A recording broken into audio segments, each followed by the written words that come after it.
حوالے سے سوال پوچھا گیا ہے کہ قیامت کے دن مشرکین کے ساتھ بت اور شیاطین کیوں جمع کیے جائیں گے؟ جیسے کہ آیت مبارکہ میں فرمایا گیا کہ میدان حشر میں جب ان مشرکوں کو، کفار کو، بداعمال کو جمع کیا جائے گا تو ان کے ساتھ ان کے ہم مشرب بھی ہوں گے۔ ساتھ ہی فرمایا کہ وہ معبودان باطلہ یعنی بت اور شیاطین بھی جن کی یہ عبادت کیا کرتے تھے ان کو بھی جمع کر لیا جائے گا۔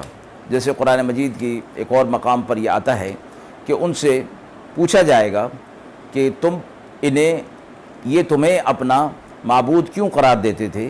کیا تم نے انہیں اس بات پر آمادہ کیا تھا؟ تو اللہ رب العزت انہیں قوت گویائی دیں گے اور وہ کہیں گے کہ اللہ تیری ذات پاک ہے، ہم تو ان سے کیسے کہہ سکتے تھے، ہم تو بت تھے اور بول نہیں سکتے تھے، انہوں نے خود ہی ہمیں اپنا الہ بنا لیا تھا۔ تو اس وقت ان معبودان باطلہ اور شیاطین کا ان سے بری ہونے کا اظہار ان کی حسرت اور افسوس کو بڑھانے کے لیے ہوگا، تاکہ معلوم ہو جائے جنہیں اللہ کے ساتھ یہ لوگ شریک ٹھہراتے تھے اس وقت ان کی بے بسی کو وہ اچھی طرح دیکھ لیں گے۔ وآخر دعوانا ان الحمد للہ رب العالمین۔